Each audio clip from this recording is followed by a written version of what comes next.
Oke, kali ini kita bakal ngulik sebuah kisah epik yang terukir di bebatuan dan puncak-puncak tertinggi di Nusantara. Kita akan bahas gimana sih api dari perut bumi itu ngebentuk daratan tempat kita tinggal dalam sebuah cerita tentang tumbukan lempeng yang, wow, dahsyat banget. Nah, ini dia perjalanan kita hari ini. Kita mulai dari posisi unik Nusantara di cincin api, terus kita kenalan sama 3 aktor utamanya, lempeng-lempeng raksasa.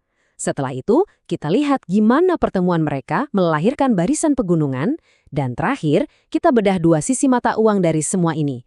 Berkah sekaligus bencananya. Oke, kita mulai perjalanan kita dari gambaran besarnya dulu ya. Posisi Indonesia di dalam cincin api Pasifik yang udah terkenal banget itu. Pernah kepikiran nggak sih kenapa ya negara kita ini aktif banget secara geologis?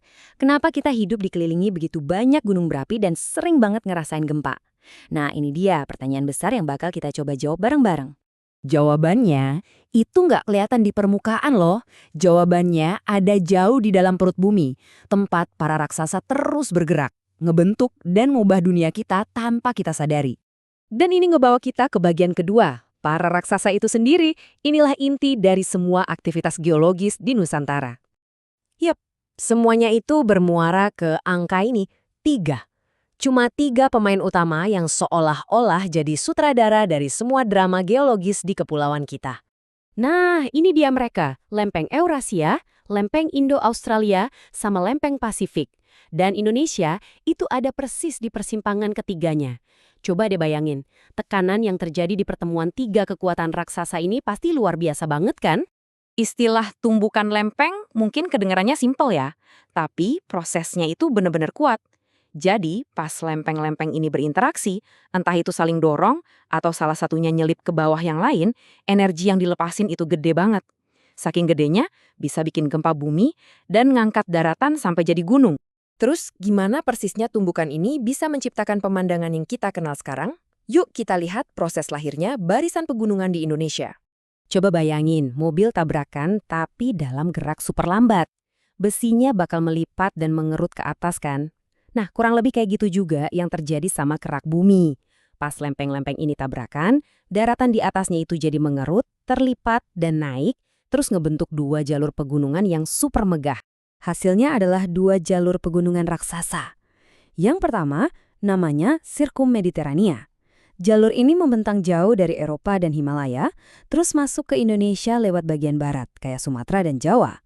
Jalur kedua, itu Sirkum Pasifik, yang melingkari samudra dari pesisir Amerika, lewat Jepang dan masuk ke Indonesia bagian timur, mencakup Sulawesi dan Papua. 2 jalur inilah yang jadi tulang punggung geologis Nusantara. Nah, yang penting buat diingat, ini bukan proses yang terjadi dalam semalam. Proses ini udah dimulai dari zaman Mesozoikum, puluhan juta tahun yang lalu.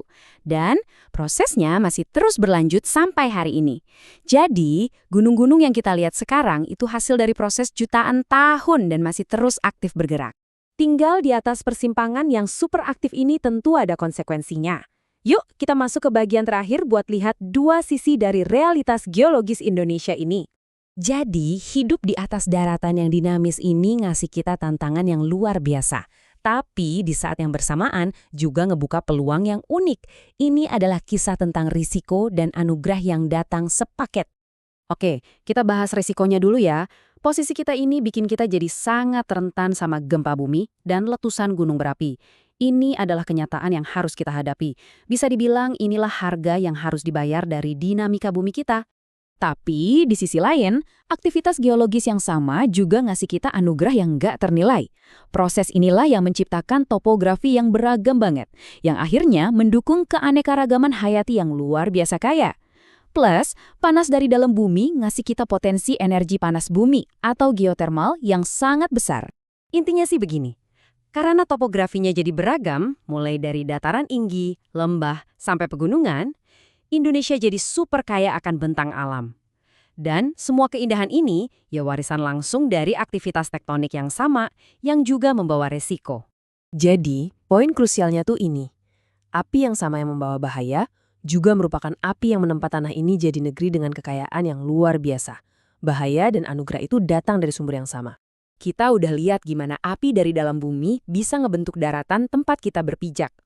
Pertanyaan terakhir buat kita renungkan bareng-bareng adalah, Kalau api ini bisa ngebentuk geografi, gimana ya cara api itu juga ikut ngebentuk budaya, ketahanan, dan karakter kita sebagai manusia yang hidup di atasnya?